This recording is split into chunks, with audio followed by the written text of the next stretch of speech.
Hi everybody and welcome to today's Crowdfunding for Sport webinar.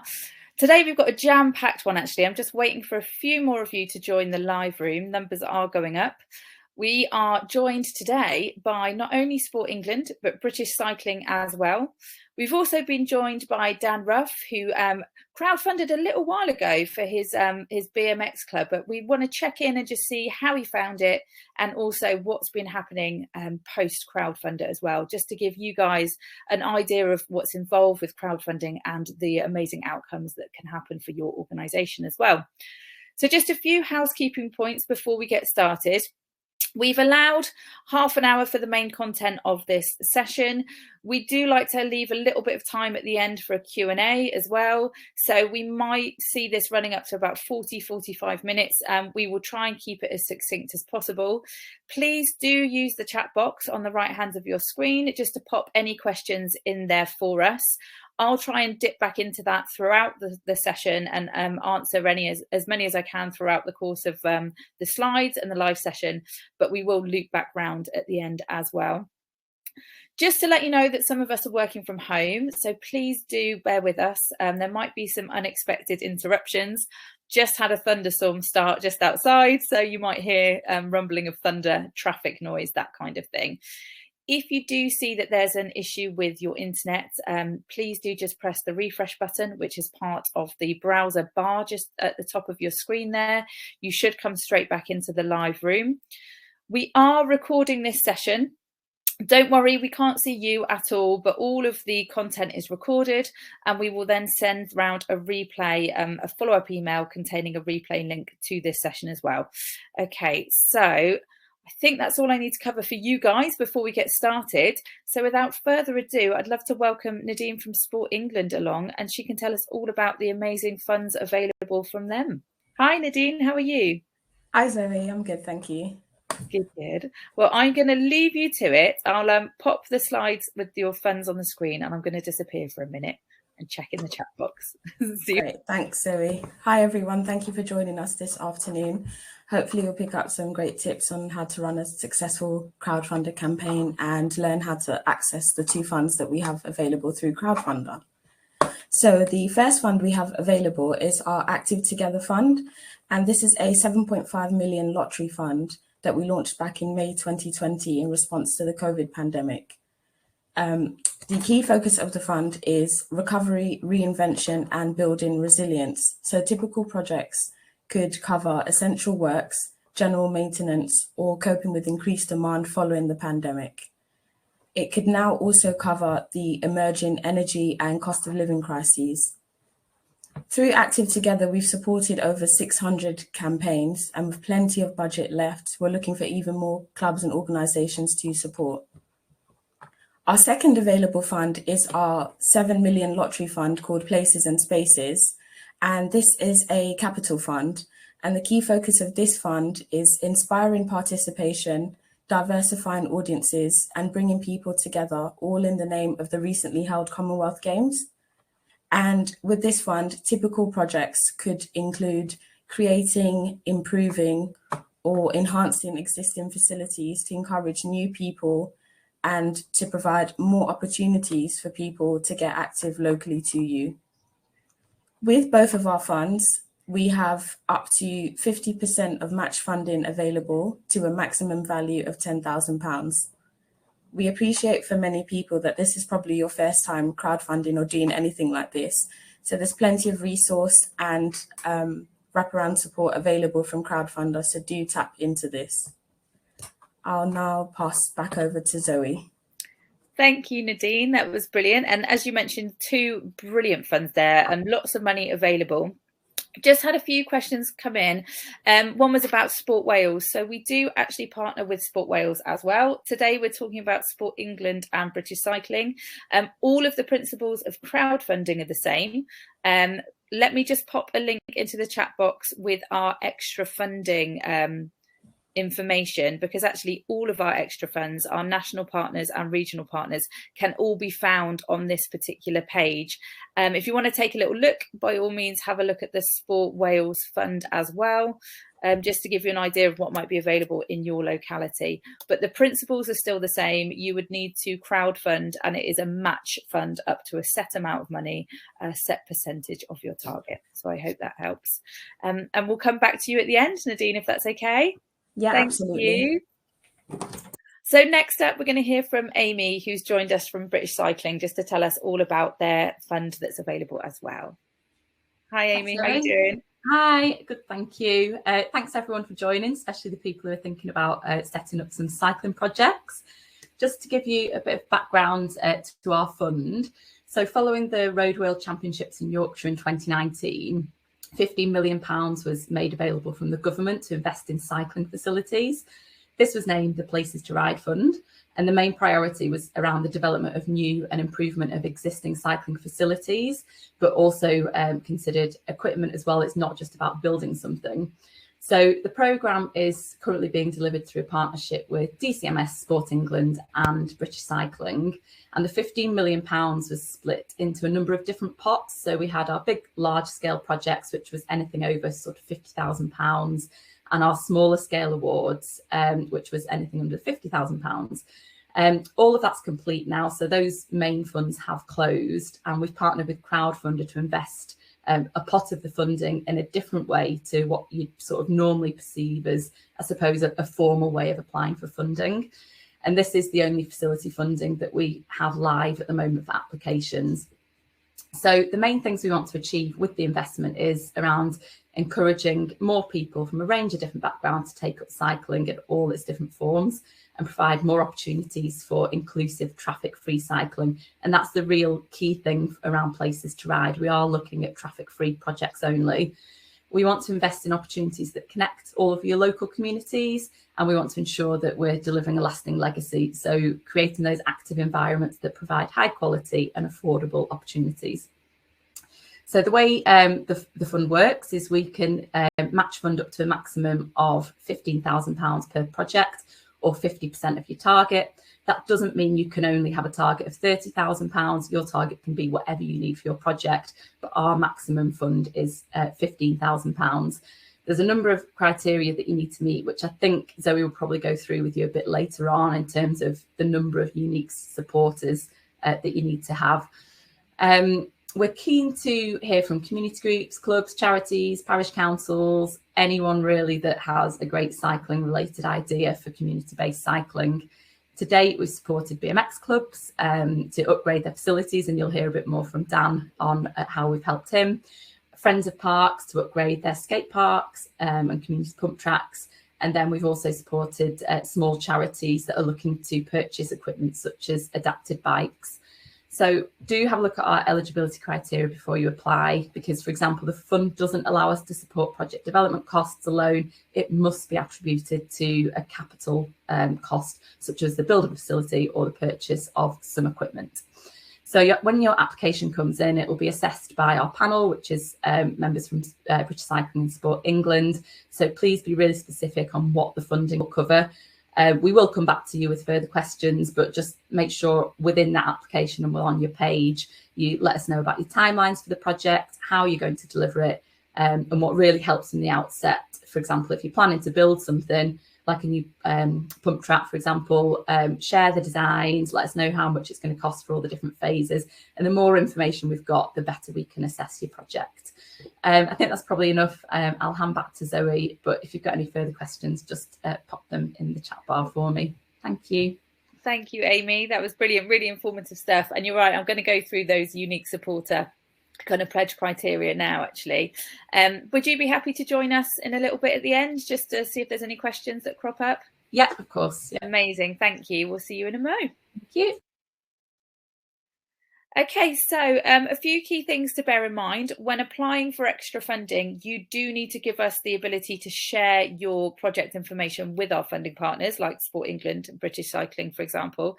So when you're actually putting your page together together, do make sure that you tick this box as part of the extra funding tab when you're creating your page to allow us to share your project details. Also, please do remember to make sure you include a relevant postcode for your project. That will help us to match you with any additional extra funding partners that might be a good fit for you. So that could be local authorities, that could be some of our national partners as well. I just should highlight that you don't have to just choose one extra funding partner to apply for. If you meet the eligibility criteria for a handful of different funds, for example, please do put applications in for all of those funds that you're matched with and that you are a good fit for, because you can receive multiple pots of extra funding money, as has our amazing project owner, Dan, who we'll speak to a little bit later on. So as Amy mentioned there are a few things to bear in mind when you have been approved for your extra funding. You will be set some kind of pledge criteria, essentially, that you have to stick to. So in an ideal scenario, you put your page together.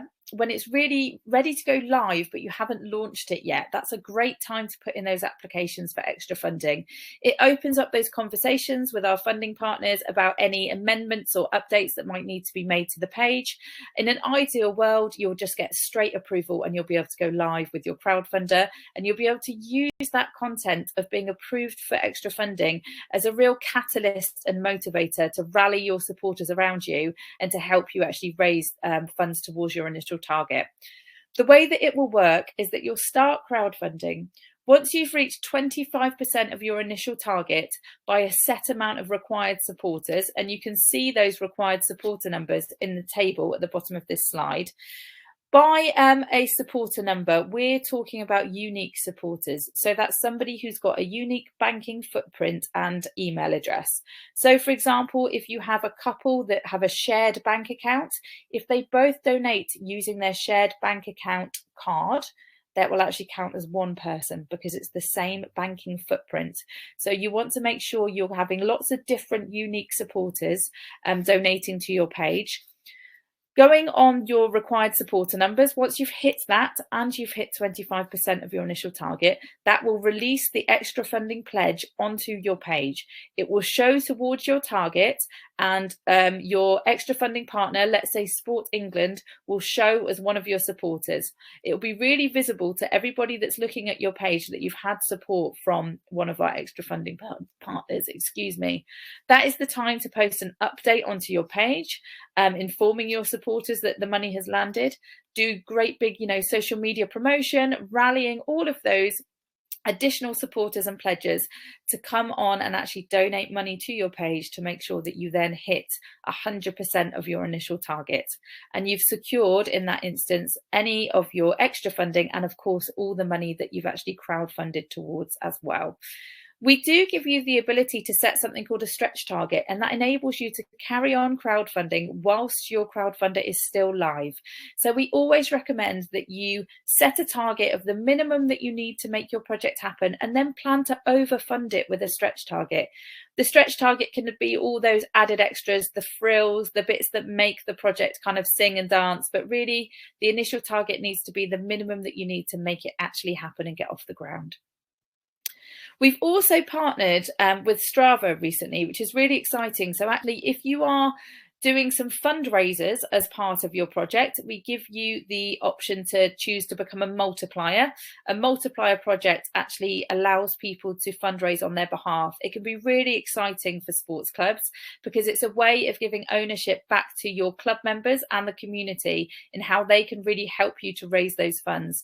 So when running fundraisers, people can link their Strava account with their page.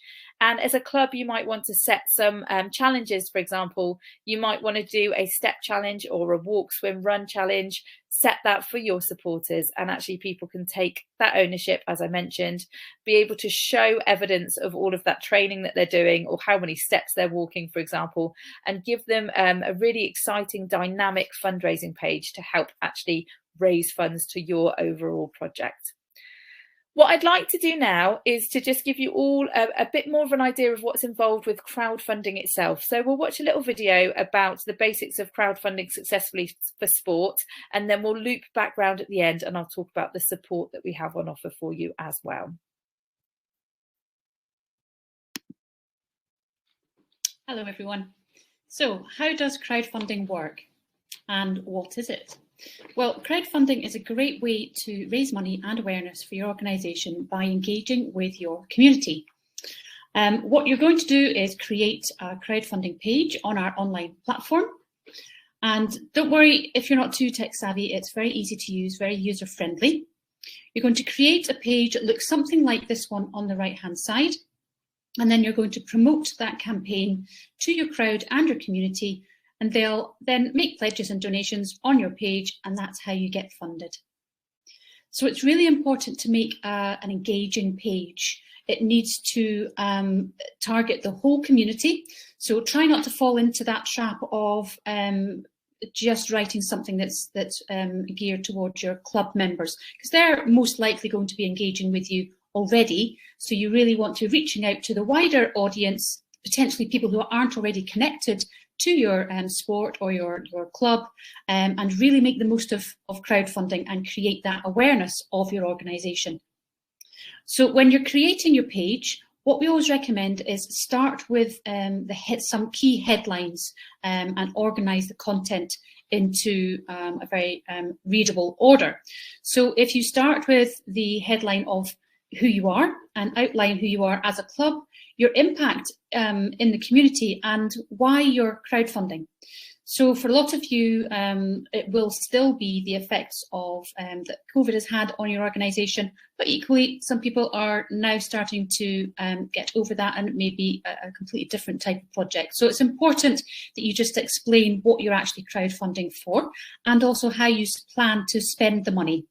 So as a potential supporter, you would be much more likely to pledge or donate to a campaign if you can see the direct impact that your financial contribution will make.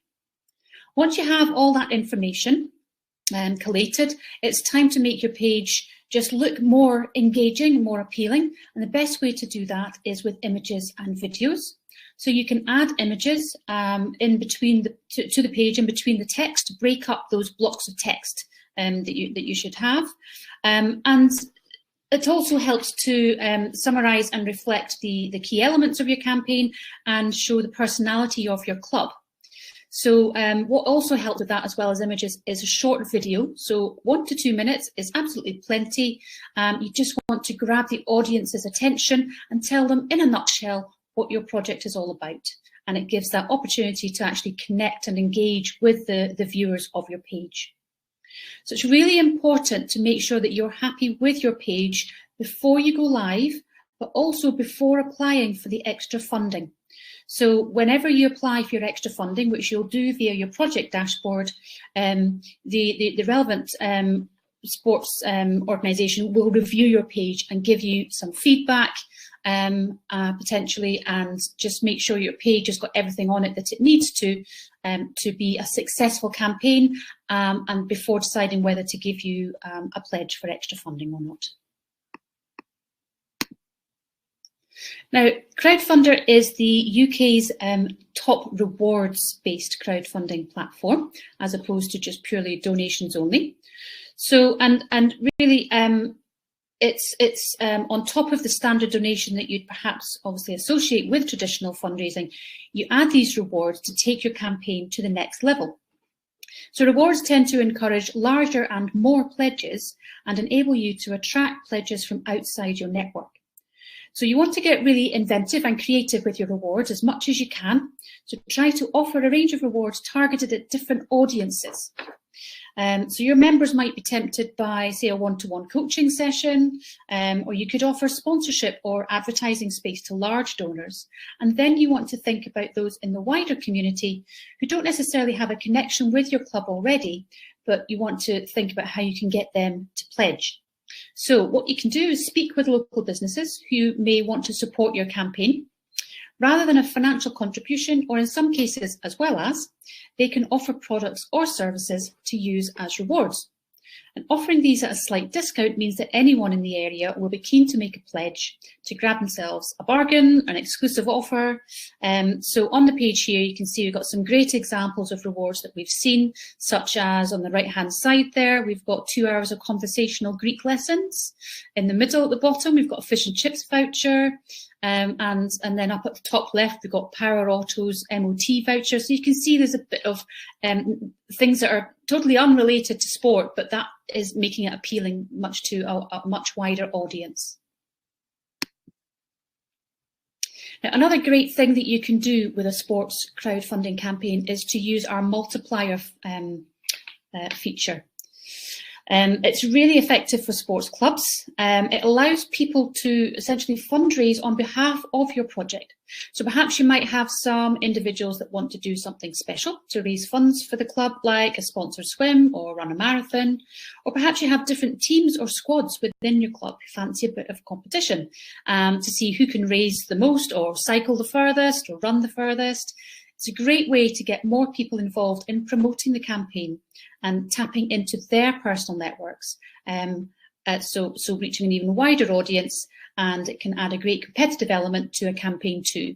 So you can see this example on the screen now was run by Spencer Lacrosse Club in 2021, and they had 44 fundraisers, so 44 individuals, each with their own fundraising page, and all the money that they raise via there feeds into the main project page. So it's a really great way to get people truly engaged with your fundraising efforts.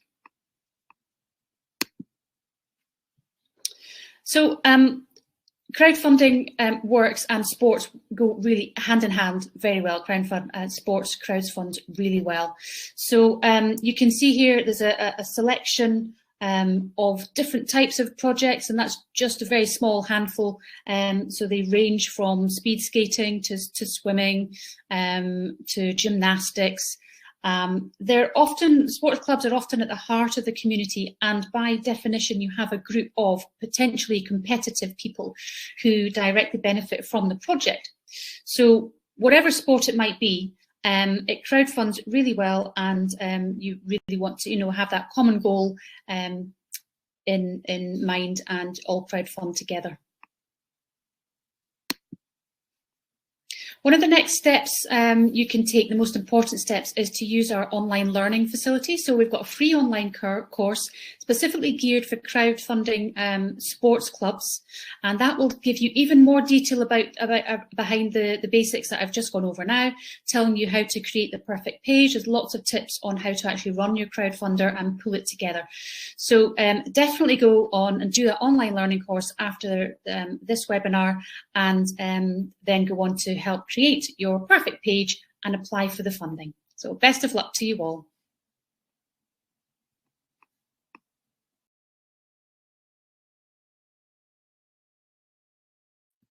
Okay, well, hopefully that was food for thought for a lot of you. I've just realised how close I am to my colleague Chloe there. Doesn't quite look right. Let's see if I can put myself over here. There we go. That's a little bit better. Okay, so my colleague there touched upon some of the support that we offer. So we have the Learn platform, and I've just actually shared a link to that into the chat box. We also offer each month, we offer webinars such as this, looking at, the basics of crowdfunding, our extra funding that we have on offer as well. But we do also run weekly drop-in sessions. So by all means, book onto one of our drop-ins the same way that you have done onto today via Eventbrite, and come and speak to one of our members of the team. We've also got a brilliant knowledge hub as well, full of really amazing articles for every single step of the way when it comes to your crowdfunding journey. They're really useful. It will give you advice on how to make a great video, how to promote your crowdfunder to a wider audience, for example. And then we've got our tailored email advice. So once you sign up as a sports organisation, once you come through the platform and you've clicked that you're a sports club as opposed to, personal cause, for example, you will be in our kind of sports filter. So you'll receive tailored email advice, all relevant to you as a club and as a sports organisation. We have also got a brilliant customer support team. It is a small team down here in Cornwall. So my advice would always be check the help centre first. The help centre is full of brilliant FAQs and help guides. So any questions you have as a project owner or as a supporter, you can find the answers there. And then finally, your live project dashboard. So you can actually manage pretty much every aspect of your crowdfunder, obviously during the temp stage, but also whilst live via the live dashboard. You can look at analytics, see how you're trending towards your funding raise. You close your project early, extend it, all sorts of things you can do via that live project dashboard. So please do make use of it. It's a very, very amazing tool indeed. I'll share links to all of these brilliant resources in just a mo. But what I would love to do is actually welcome Dan. If I could ask Dan to come and join us. I'm going to move us back up, Dan. Okay. Now we're in the way down here. There we go. So Dan, you actually crowdfunded. It was a little while ago now, wasn't it? Was it last year? It was about a year ago now. About a year ago. Yeah. So it was incredibly successful. You can see here that you received £20,000 total from your extra funding application. So that was Sport England and British Cycling. That's correct. Yeah, and I've seen a couple of questions about that. That's what I was going to say. So it kind of answers that one for those that were wondering. So in total, you've got just over 30,000 raised from a whopping 186 supporters. So would you mind telling us a little bit about your project and why you ended up crowdfunding? Sure. So we're a BMX club that's been established in various guises for, probably 20 years or thereabouts.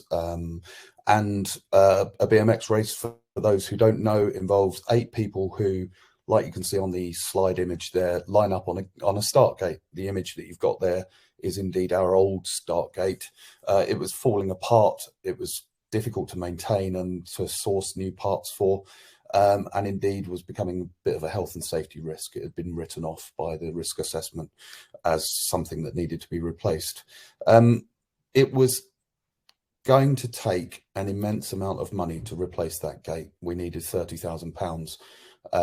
And frankly, when you look at how you might go about getting £30,000 as a group of volunteers for a sports club that don't know where to begin, crowdfunding is a fairly attractive an incredibly attractive route to that because of the resources that are there to help you.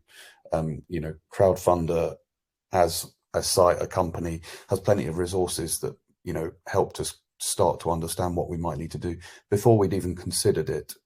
And then, of course, throughout the funding journey that we went on, Chloe and various other members of the crowdfunding team were incredibly helpful to us. Amazing. That's so good to hear. I've actually just shared a link to your project into the chat box because I highly recommend those of you today that are here going and taking a look at the page, because you've hit all of those tick boxes. It's a very engaging page. You've also got some brilliant rewards on there as well. Would you mind explaining kind of how you went about sourcing those? As you said, you're a group of volunteers for the club. Was that a challenge, or did you find that quite easy? So before we talk about rewards, because they kind of came late, we didn't really understand the power of the rewards, and they turned out to be enormously useful in engaging, and I'm echoing a point that was made in the video that you played, engaging an audience outside of your own club. So when we made all of the classic mistakes that you're trying to help people avoid here. So when we set out, we thought we were going to do this by drawing from within our own club membership. And when you look at that, we were trying to raise £30,000. And in my head, that was, 300 lots of £100 would have helped us achieve our, and breaking it down that way made it fairly more tangible. What we don't have 300 people and not everyone has £100. And so you do have to think about how you get outside of your own membership. And so, we did write a page that wasn't directed at anyone other than our own membership. And we later edited it under Chloe's guidance to start to talk to people outside of it. And we did gain some traction that way. We had to come up with a comms plan. There's one person, Rory, who's asking questions here. Rory, one of the things that we changed was we changed our messaging. We came up with a comms plan to actually really start to target specific groups of people And then rewards, we actually went out to the various businesses local to our track and asked them if they would consider giving discounts or giving, you know, products for free that might gain their business some recognition and custom by contributing something that's of, you know, nominal value to them in return for something that's likely to bring them new customers. You know, advertising at our track, mentions at our race events, you know, inclusion in our the mails that we send to our club membership and these sorts of things. So yeah, don't underestimate the power of the rewards, and think about rewards at very different levels, so that people, even with people that have got £5 in their pocket, can contribute that £5 and know that they're getting something in return for it.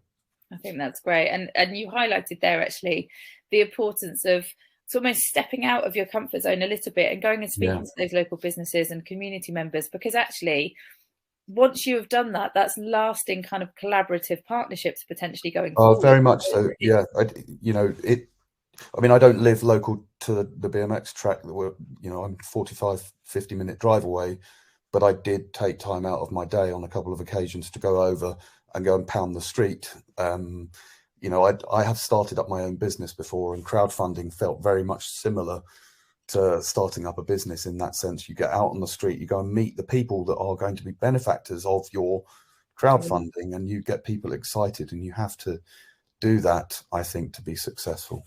I completely agree, and it's something. It's a kind of practice in self-promotion, as much as it is about your clubs, because you're the face of it. But if you can have a team of you around, even if it is a team of volunteers or friends or family, to kind of help you and support you in doing that, it's a really brilliant thing to do. Yeah, that was a point I was leading towards. I think it's important that, you know, I can't remember exactly how long our crowdfunder ran for. It was slightly longer than was suggested.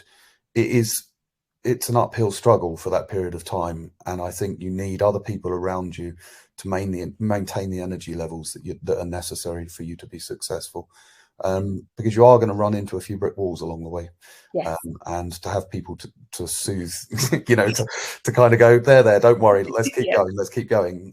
You're completely right, and naturally we see every crowdfunder has a dip, so we refer to crowdfunders in a bit of a U shape. So everybody gets all excited that you've launched a crowdfunder, they want to get behind you, and then actually they tune off from the message. They think, oh, you know, I get paid at the end of the month, I'll donate then, or whatever it might be. But you find there's a lull in the middle, and then it all ramps up at the end when the urgency is there. So if you have people to support you through the lull and to be reactive as well. And I think that's a really important point as well, and one that I made when I did one of these webinars before, is that launching your crowdfunder is the easy bit. I think, you know, the crowdfunder website and the platform that it provides is incredible. You know, it makes everything so easy.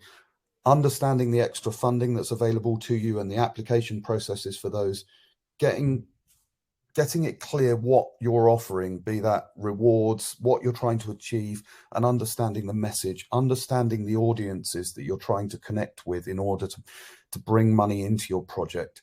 That's the hard stuff. And I would urge anybody that's on this webinar today to spend more time up front, just sitting down with a sketchbook and going, this is what I want to do. These are the people that I need to reach. This is how I might reach them, you know. And if you've got anybody that's in marketing or PR as a background, go and have a chat with them about communications and how you identify crowds and how you reach those people, you know, and how to go about putting a comms plan together.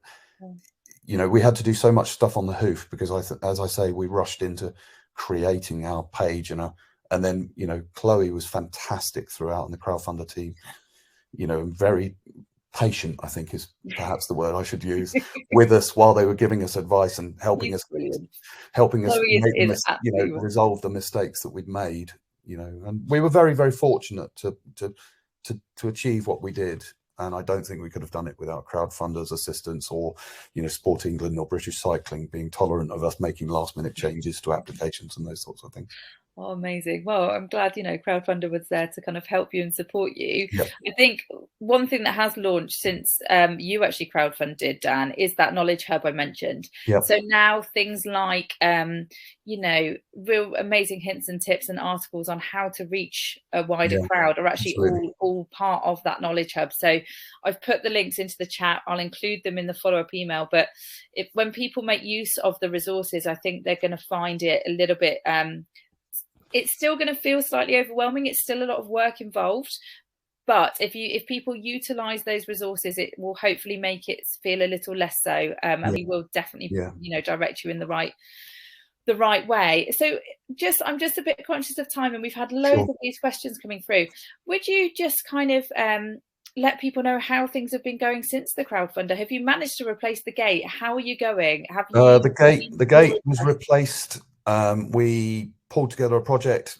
We had to have some groundworks done to take the old gate out, to embiggen the hole that it was set in, and so that all needed to take place. And then the gate going in, it was quite a project. I hadn't quite appreciated that side of it as well, I must confess. But thankfully it all went smoothly. We've been using the gate now for probably 6 months. We held our first big race event on it, and we had so much positive feedback from all of the people that came and rode the track. And the net effect of this is obviously we've improved the BMX track, the facilities for everyone that might come and use it, but we've brought our club together. There's a real sense of, we can do, we've achieved something together, and it's given us this sense of purpose that, I think some of the volunteers that had been there for quite some time, and understandably over a period of years, they've lost that sense of enthusiasm, had some knockbacks in terms of whether they could achieve what they wanted to. And, a new group of us have come along and re-energized the old guard ourselves. And we've subsequently made an application to another British Cycling Fund, the Places to Ride, that's managed by Amy, that spoke earlier. And, we were successful with that, which we're very grateful for.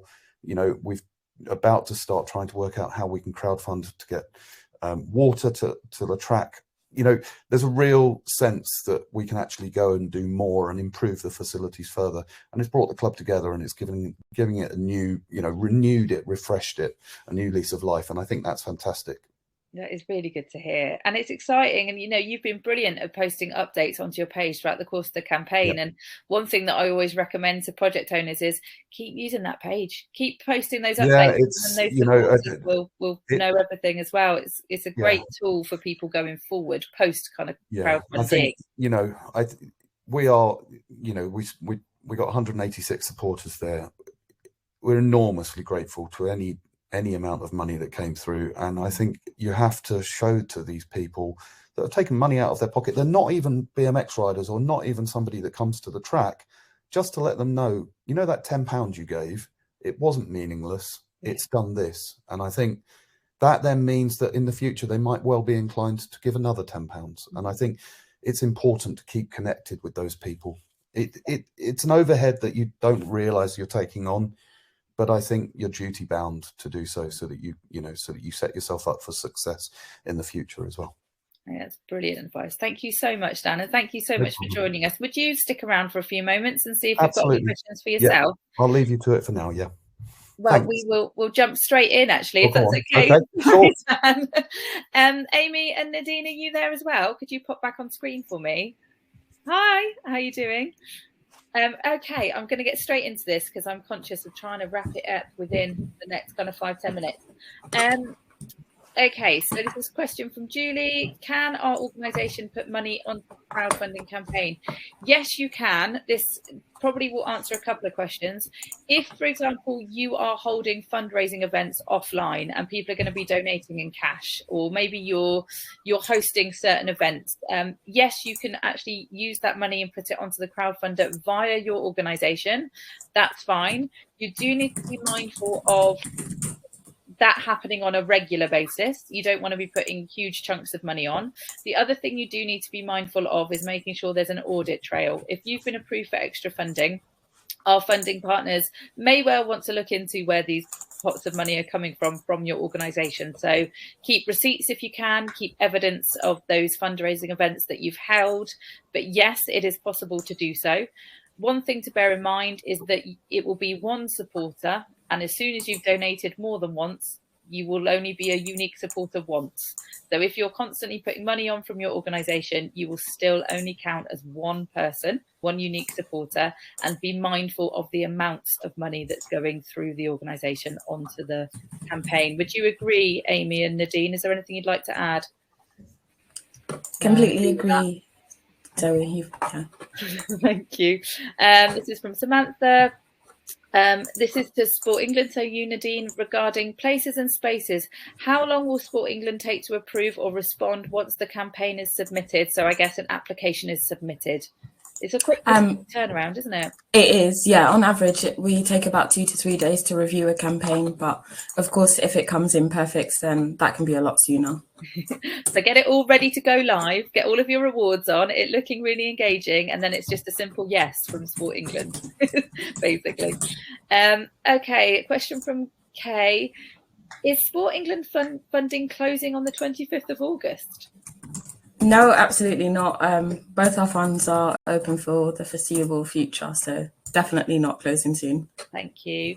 And this is from Samuel. Does match funding have to be cash or can it be in kind? So it needs to be onto your crowdfunder and it needs to be monetary donations. In kind donations are wonderful and you can shout about them in your updates, but in terms of counting towards match funding, it needs to be monetary donations onto the crowdfunder. Isn't that right? Yeah. We have had a few different projects that have been offered some wonderful in-kind donations, and we've actually just encouraged them to kind of name drop them in an update on their page, shout about it on social media, because all of that collaborative promotion just aids to actually push your message further. But in terms of match funding, absolutely needs to be monetary. Okay, from Rory, can this apply to my sports injury rehabilitation clinic and gym? That's one for eligibility check, really, isn't it? To have a look at the T's and C's and eligibility on our extra funding page. So just dip into that and have a look at each of the funds, see what you might be matched with. This one in from Kate. Does the size of our club matter as we are very small? Really, when it comes to crowdfunding, it's going to be, you need to think about the amount of people you can put your crowdfunding page and project in front of in order to generate funds and donations. So that might be thinking about maybe a smaller target. If you know you're not going to be able to reach a huge amount of people, just do bear in mind that if you are approved for match funding, it's based on your initial target. So bear that in mind, that if you've been approved for, Sport England, let's say, and your target is £5,000, you are tasked with raising £2,500 yourself. So you're going to have a think about how many people can I put this in front of? What do we actually need to make this project happen? It might be that you're just going to need to do a lot of promotion to push it to a wider audience, and we can help you with that. But really, ultimately, it comes down to what you need. What amount of money do you need to make your project happen? Question from Leslie.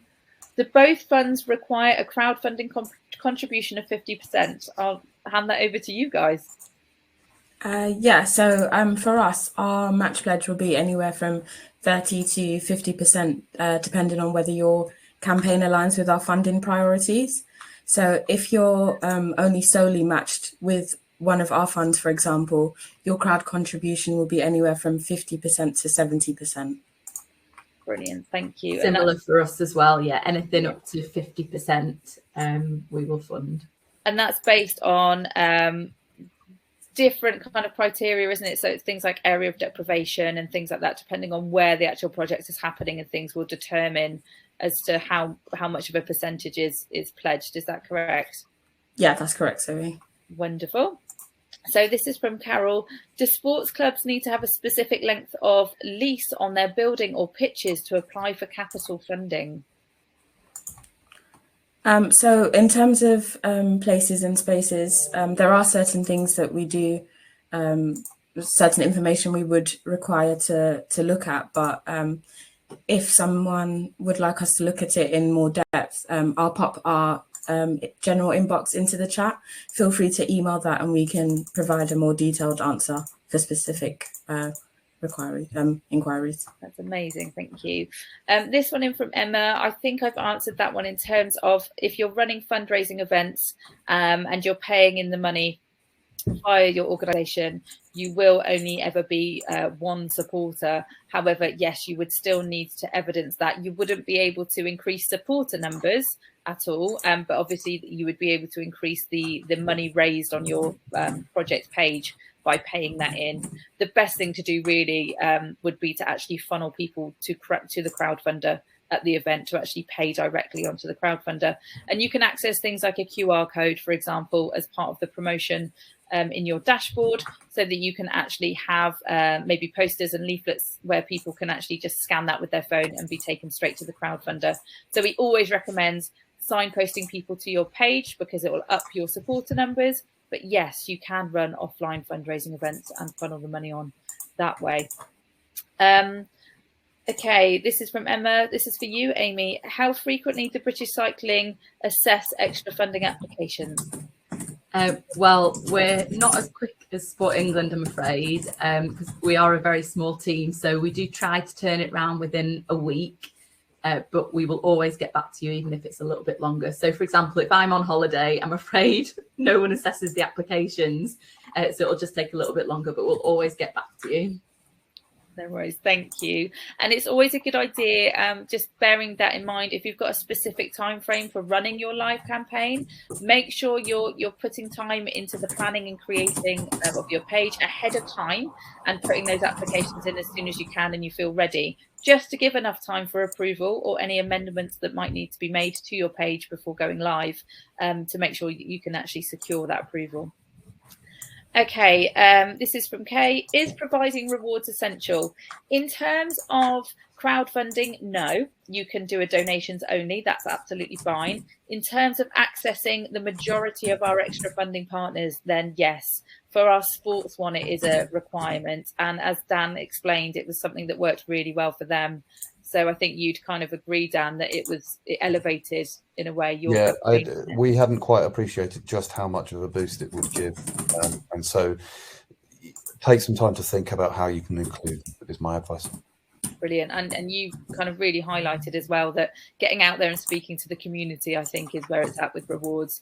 Get feedback. See what kind of things people want to see on your page as well. You know, don't be shy to ask for opinions on things like rewards and your page generally, and not just club members. Try and speak to people that don't have a direct link with the club itself.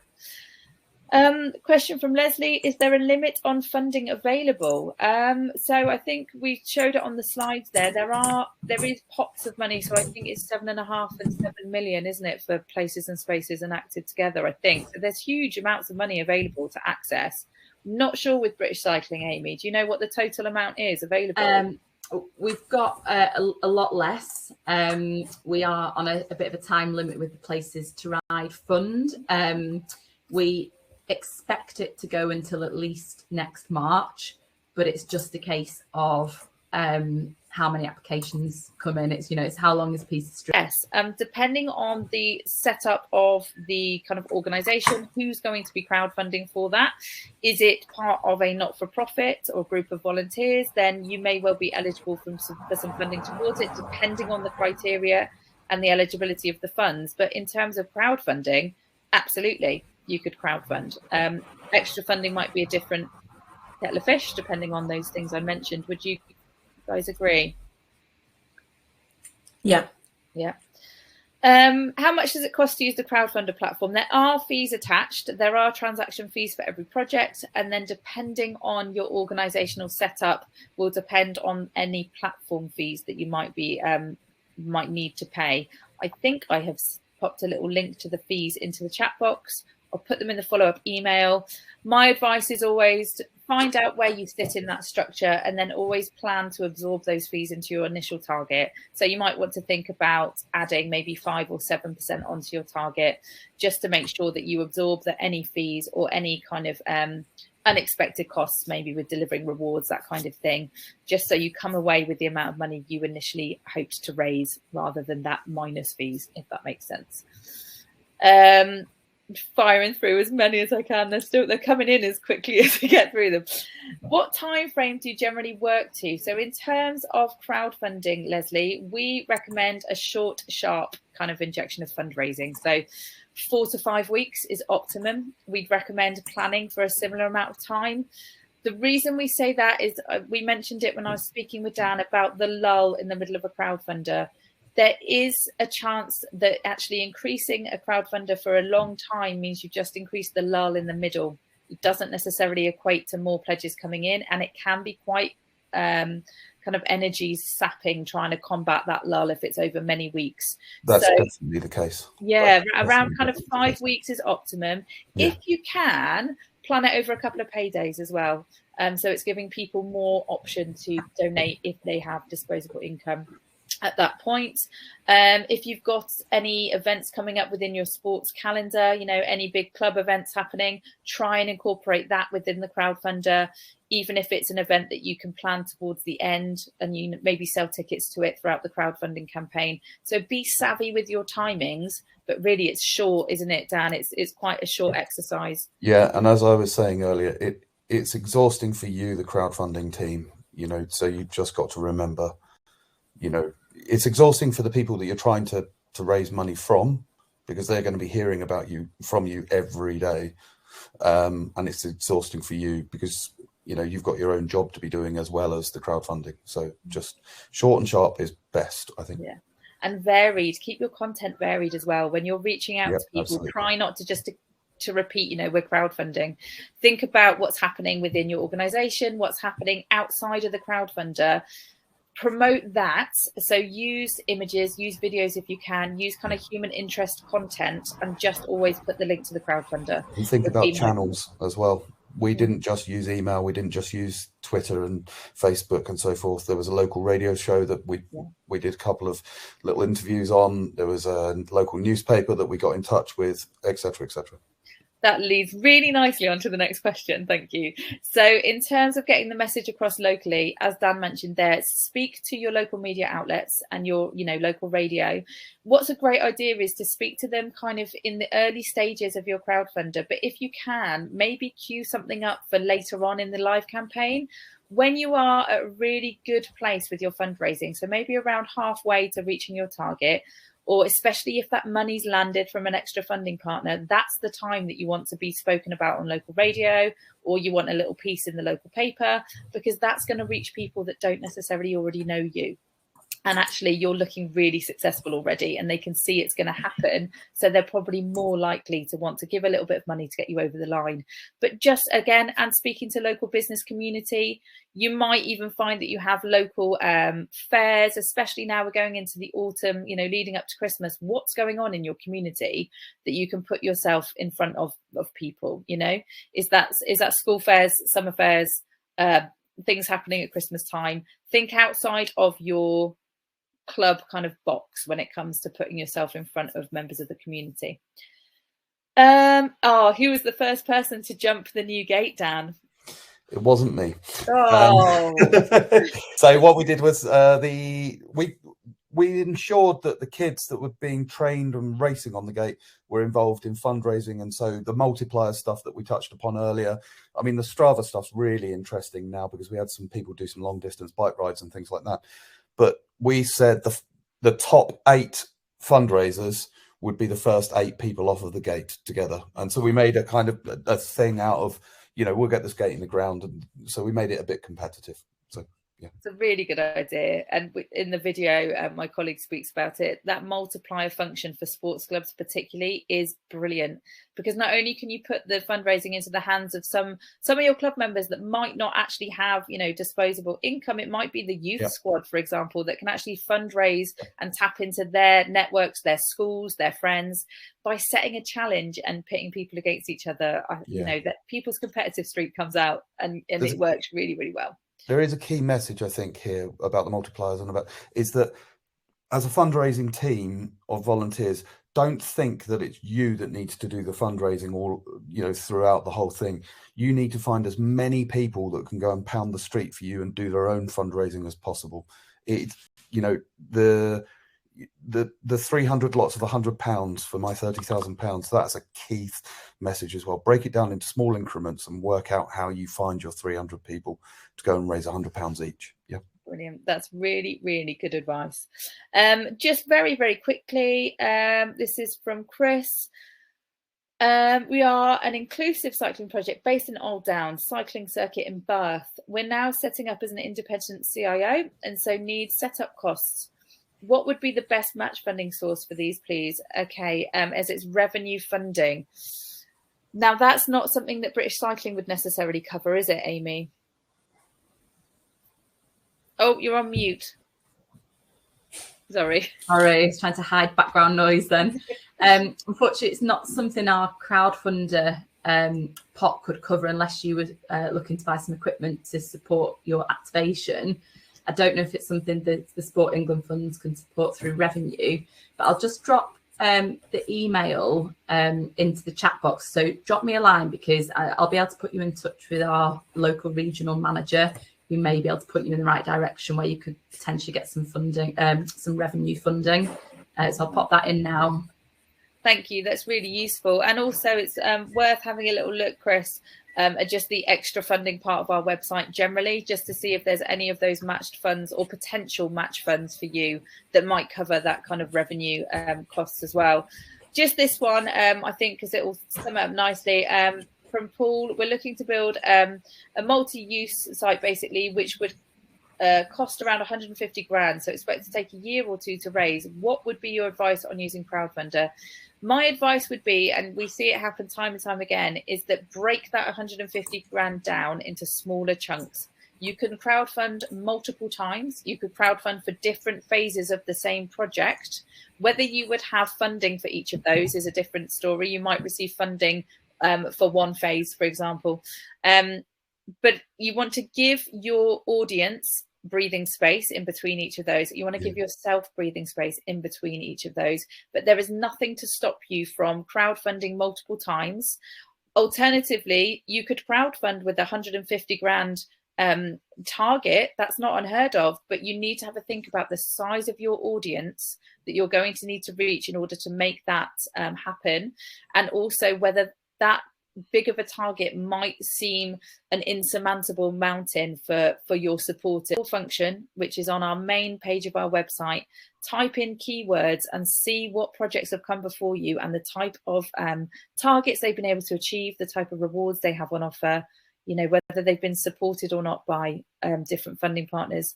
You can look under each fund as to who's been supported, and basically kind of go from there, replicate what other people have done. But you need to have a think about the size of your audience and who you can actually reach when thinking about those big numbers. I hope that's helpful for you. And I think that is everything covered. We had loads of questions. Thank you so much, everybody. And thank you to Dan and Nadine and Amy as well for joining me. Really insightful information, and I hope inspirational for those that have attended today. I hope they're going to all kind of start their crowdfunding journeys. But we wish you all the best of luck. Thank you for joining us and enjoy the rest of your day. Thanks guys. Thanks, everyone. Bye. Bye.